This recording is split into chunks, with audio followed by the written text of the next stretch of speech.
sejam todos bem-vindos. Aqui nós vamos falar hoje, nós vamos produzir mais um vídeo, doutora Roberta, para a Semana do Advogado 2021, ou melhor, agora eu que vou ter que dar uma pausa. Olá, sejam todos bem-vindos.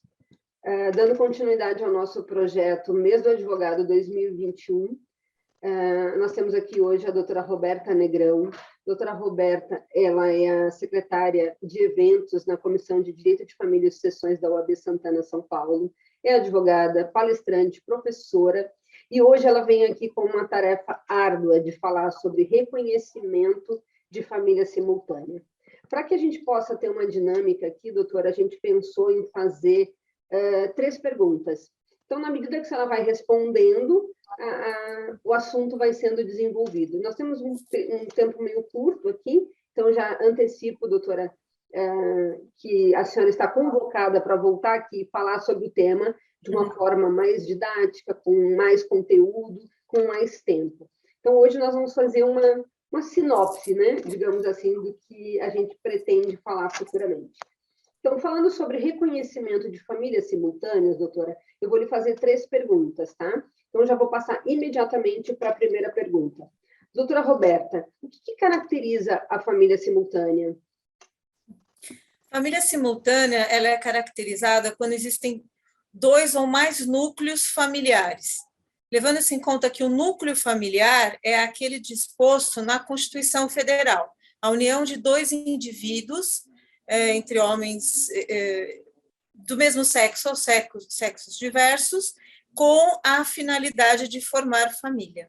Então, isso, de fato, acontece muito em nossa sociedade, mas por sermos uma sociedade de herança religiosa, e nossa herança é mais católica, cristã, a monogamia sempre foi colocada como um princípio básico da legislação. Então, nunca foi reconhecida essa existência de famílias simultâneas. Legando, né, a segunda família formada, a segunda esposa ou segundo marido, enfim, o título de concubino, adúltero e sem nenhum direito, né? Só que a sociedade vem mudando. E assim como também não se reconhecia a união homoafetiva, e hoje já se reconhece, porque é um fato, né?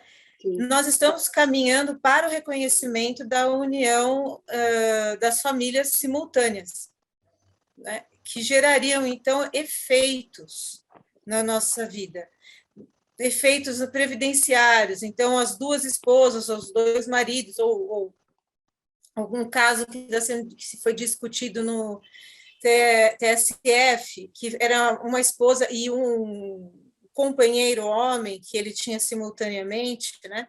Então, divide-se a pensão entre os filhos, entre os cônjuges, e ele concorreria em igual patamar à herança com o primeiro cônjuge, né? Não pode existir, por força da lei civil, né, do Código Civil, que é o artigo 1521, 2 casamentos simultâneos. Mas pode haver um casamento com uma união estável ou 2 uniões estáveis, ou mais, né? Porque ainda existem casos que as pessoas conseguem fazer o malabarismo de terem mais do que 2 famílias simultâneas, né? O importante tem que ter a finalidade de formar família. Então, o rol de amigos tem que reconhecer como família ambos, então tem que ter o rol de amigos de cada família, as famílias das esposas, dos maridos simultâneos têm que reconhecer aquela união, a vizinhança, tem que se apresentar para a sociedade como um casal, como uma família, podendo ou não ter filhos, tá? Nós temos 3 teses. A que hoje ainda está vencendo nos tribunais é a tese de que o artigo 1521, inciso 6º do Código Civil, fala que é proibido o casamento, 2 casamentos. Então, se não pode ter 2 casamentos, presume-se que seja a monogamia seja a regra, então que não pode ser aceita a segunda família formada. Mas nós temos já a doutora Maria Berenice, que ela já entende que precisa se sim reconhecer pelos direitos individuais. Então, muitas vezes essas famílias simultâneas vivem por anos dessa forma. E tanto a primeira família quanto a segunda deu apoio, deu incentivo, deu apoio financeiro, e a segunda família não pode ser dilapidada, não pode ser recusada por isso. Então, ela acredita que, como na Constituição Federal não se coloca limites, não se determina que família é uma união estável monogâmica, então, deve sim, todas as famílias simultâneas devem ser reconhecidas. Já o doutor professor Euclides de Oliveira, ele segue a tese de que, se houver a boa-fé entre as famílias, a segunda família, por exemplo, não souber da primeira, ela está de boa-fé, então deve ser reconhecida e ter os efeitos desse reconhecimento, que é a divisão, enfim, da pensão do INSS e de herança. E a terceira tese, que por enquanto ainda é a primordial, né, o que está sendo mais reconhecido nos tribunais, é que não pode haver, porque seria correspondente a uma bigamia. Mas nós já temos decisões em vários tribunais no Brasil, onde sim, é reconhecido isso. E nós temos também decisões no Supremo Tribunal Federal, onde se dividiu essas decisões, as opiniões sobre reconhecimento ou não.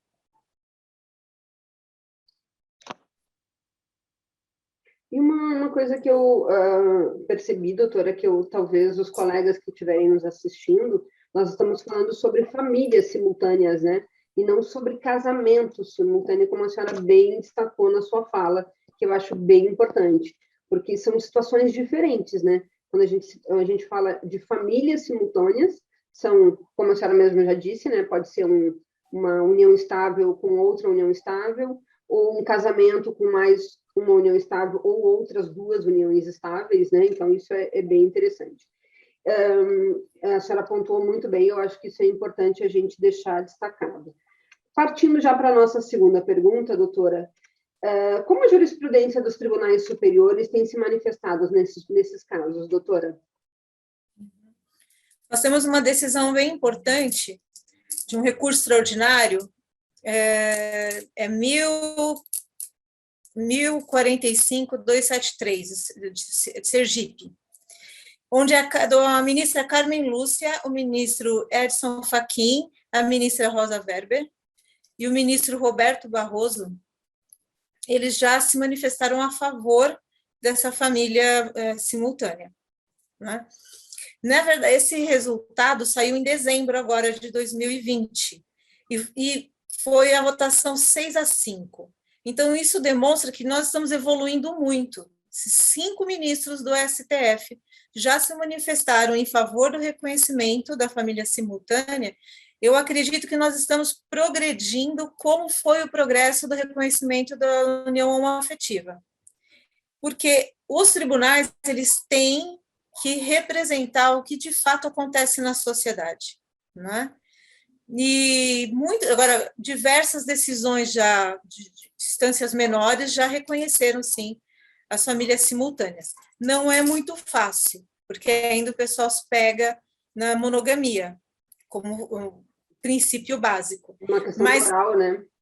Isso, pela questão religiosa, moral, até mesmo a questão do orgulho. Você imagina para a primeira esposa, quando a pessoa morre, descobrir que ele tinha uma outra família com filhos, casa. Então, a disputa é mais emocional até do que patrimonial. Mas já estão acontecendo assim, alteração na nossa jurisprudência. E essa decisão desse recurso extraordinário é um marco. Não ganhou, e ele faz ainda... É uma decisão que reflete as outras decisões pelo Brasil, mas é um marco que estamos começando a mudar a consciência, né? Sim. Eu tenho que deixar bem claro também que eu não defendo a gente não pode falar que uma segunda família, uma segunda união estável, é assim, um relacionamento extraconjugal sem compromisso, né? Um namoro, uma saída, digamos, para a pessoa que é casada, uma traição. Não, é realmente a união estável com formação de família. Então, o que eu defendo aqui, por exemplo, no caso, um homem que tem duas esposas, as duas esposas colaboraram, as duas esposas tiveram filho, trabalharam, ajudaram a construir o patrimônio dele. E, no caso, se mantiver essa decisão, com base na monogamia, enfim, no Código Civil, a segunda esposa sempre vai perder. Ela vai perder até mesmo, como nós sabemos, o direito ao que ela ganhou dele durante a união estável. Ela vai perder tudo. E o que a doutora Maria direcionado para a primeira, né? É tudo direcionado para a primeira. Mesmo que ela compre uma casa junto, que ela pague a casa, mas tenha o nome do companheiro, a parte que ela pagou da casa, que está no nome dele, vai para a primeira esposa. E ela perde isso. Então, são a proteção do direito individual, né? Do direito dela também, porque ela também teve uma vida como família. Sim, como defende então, a doutora Maria Berenice Dias, né? Isso ela fala. Exato.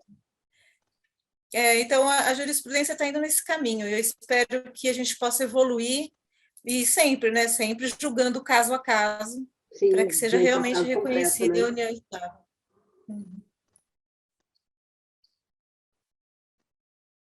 Pois é, doutora, já caminhando para a nossa terceira e última pergunta, as consequências jurídicas de uma hipótese de reconhecimento de família simultânea, doutora?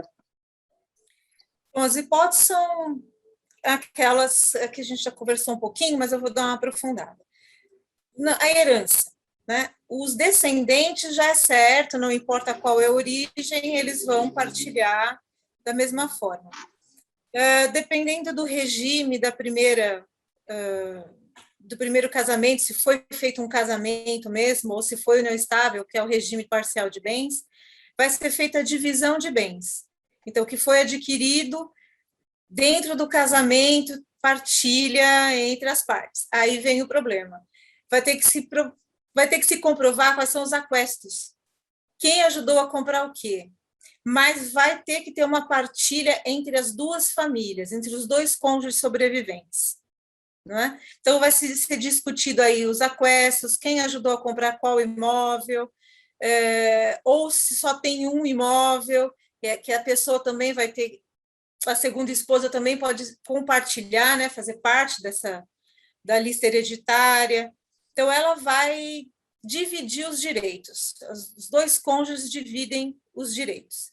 E na parte que dá mais problema, porque o que está sendo mais discutido nos tribunais não é tanto a herança, mas é a pensão do INSS. Então, a pensão do INSS é uma, né? Então, se você falece, né, a pessoa falece, os herdeiros dele, né, a esposa e os descendentes, que está lá registrado no imposto de renda, que é dependente dele, passa a dividir aquilo de forma igual, parcelas iguais. Se tiver o reconhecimento da segunda família, essa esposa também vai entrar nessa divisão. Então, muitas vezes, os descendentes dividem junto com a esposa, e quando a esposa, os descendentes atingem seus 21 anos, a esposa recebe todo o montante sozinha. Nesse caso, a primeira esposa nunca vai receber todo o montante sozinha, porque os descendentes atingindo 21 anos, a pensão vai sempre dividir entre as duas.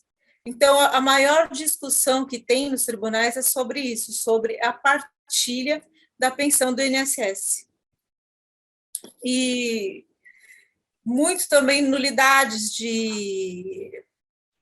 o que tem se discutido muito é se o patrimônio que foi doado ou foi comprado para a segunda família, né, para a segunda esposa ou segundo marido, é de direito dele ou é de direito da primeira família.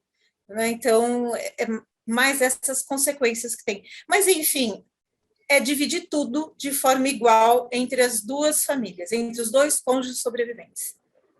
Ainda que uma família tenha contribuído mais para aumentar o patrimônio do que a outra, seriam as divisões iguais, doutora? Então, a princípio, sim, ainda que uma tenha contribuído mais. Aí vem a discussão dos aquestos.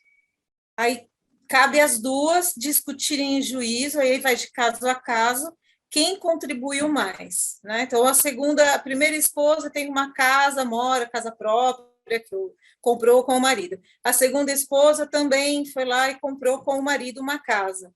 Só que a casa da segunda esposa vale mais. E então ela vai ter que comprovar que ela participou mais para pagar, não que ela usou o dinheiro da primeira família para comprar. Então, é uma discussão Bem polêmica, né, doutora? longa. É longa. Uhum. Como direito de família de uma forma geral, né? Eu acho Exatamente. incrível. E o que gera mais mesmo problema nisso é realmente o reconhecimento. A primeira esposa, como nós temos essa cultura patriarcal, né? Com base aí numa criação cristã, nós temos muitas outras religiões, mas a nossa base é monogâmica, né, das religiões brasileiras, nossa cultura é. Então, geralmente, a primeira companheira ou a primeira esposa, ela não aceita. Então, sempre haverá uma discussão sobre isso nos tribunais, até que se seja, então, pacificado jurisprudencialmente, mas sempre haverá. O ideal seria que, vamos imaginar o evento morte dessa pessoa, seja homem ou seja mulher, mas que ele participa de outro núcleo familiar, o ideal seria que ele deixasse isso organizado, né? De uma forma que não houvesse necessidade de se recorrer ao judiciário, né? Claro que ainda assim, eu acho que mesmo dependendo se a outra parte se sente lesada, ela vai procurar o tribunal, é óbvio. Mas se isso for... se nós não mudarmos o conceito, ainda vai haver muita discussão. Porque mesmo que o conceito de monogamia, né, da existência ou não, do reconhecimento da família simultânea, porque mesmo que ele deixe organizado, ele vai lá e faça um testamento, ou ele vai lá e faça uma doação em vida para a segunda, ela ou ele, né, para o segundo companheiro. Sim. Mesmo isso pode ser discutido, sim, porque se for reconhecido como concubinato, como amante, né, então ela perde o direito àquilo que foi doado a ela em vida, né, passa para a primeira. Então, esse conceito tem que mudar e tem que ser reconhecido os direitos individuais e a participação na vida do decujus, né, do que faleceu. Se a gente encarar a hipótese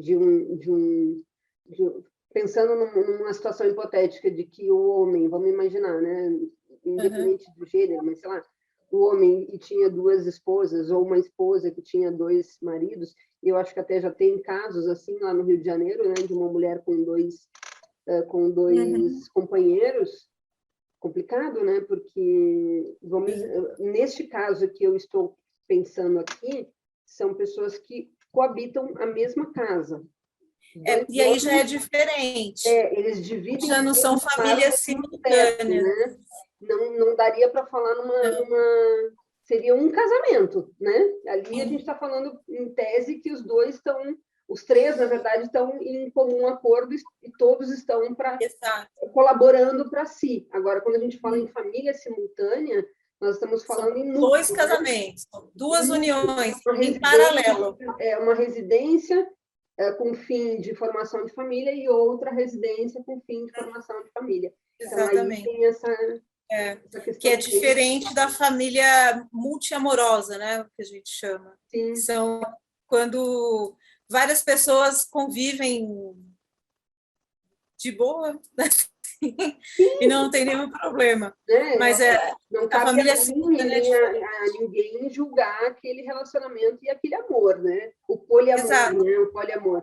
Eu acho que, não sei se a doutora vai lembrar, a gente teve uma discussão na comissão com relação a isso, discussão no sentido de criar teses, né? Imaginando que esta mulher, nesse caso hipotético que a gente criou, de a mulher com dois homens, e morando no mesmo teto, dividindo a mesma casa, tudo em comum, para aquele bem comum para a família, né?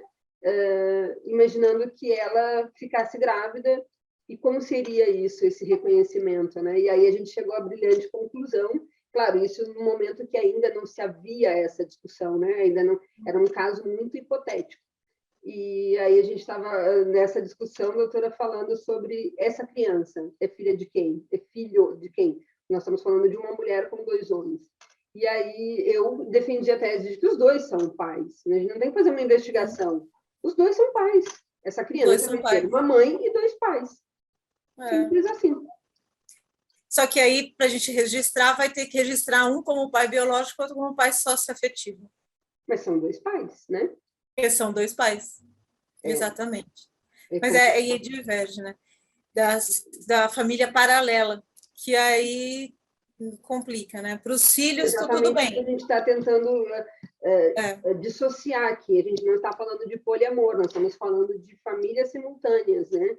Que são 2 situações iguais em locais diferentes e que afeta diretamente o patrimônio, a questão dos benefícios, né? Se a pessoa tinha direito ao benefício INSS, enfim, toda essa política, né? Realmente é uma questão meio complexa e ainda vai ter muita discussão nos tribunais. Mas a gente está caminhando já para uma evolução, né? Nós precisamos caminhar para uma evolução, porque muitas pessoas já foram penalizadas por preconceitos. Né? E nós precisamos, né, a nossa legislação e nossos tribunais, eles precisam refletir e garantir os direitos do que acontece de fato na sociedade. Né? Então, eu tenho esperança que logo a gente consiga garantir os direitos de todos. Doutora, quero reforçar aqui o convite para a senhora voltar aqui e a gente falar mais sobre esse assunto, para a gente poder abordar de uma forma mais emblemática, no sentido de trazer conceitos e trazer discussões mais aprofundadas. Eu sei que o tempo aqui é muito limitado. Quero já também agradecer imensamente a sua participação, a senhora largar todo o seu trabalho, as suas tarefas diárias do escritório, para vir aqui conversar com a gente, compartilhar com a gente, com os nossos colegas, o seu conhecimento. Doutora, muitíssimo obrigada. E gostaria que a senhora deixasse registrado aqui, doutora, caso alguém queira direcionar alguma pergunta específica para a senhora, antecipando que qualquer dúvida, a nossa comissão está aberta para responder todas as perguntas, tem as nossas redes sociais, mas se caso quiserem e desejarem direcionar para a doutora, qual é o e-mail, doutora, que o pessoal pode fazer contato? Aonde o pessoal localiza nas redes sociais? Tá. Meu contato pode mandar pelo WhatsApp, que é o WhatsApp profissional, que é o 011 940 16 16 61. Só se identificar, que assistiu o vídeo, pode mandar as perguntas. Ou pelo e-mail robertanegrão@aasp.org.br. Aí pode encaminhar. robertanegrão@aasp.org.br. Isso, doutora? Doutora, mais uma vez, muito obrigada. Vou pedir que todos que estiverem nos assistindo compartilhem esses vídeos, participem das nossas comissões. A UAB Santana está aberta para todo e qualquer colega, não só advogado, né, que queira participar das nossas discussões, dos nossos debates e dos nossos grupos de estudo. Doutora, muito obrigada e nos vemos em breve. Estou à disposição, doutora. Até logo. Obrigada. Tchau.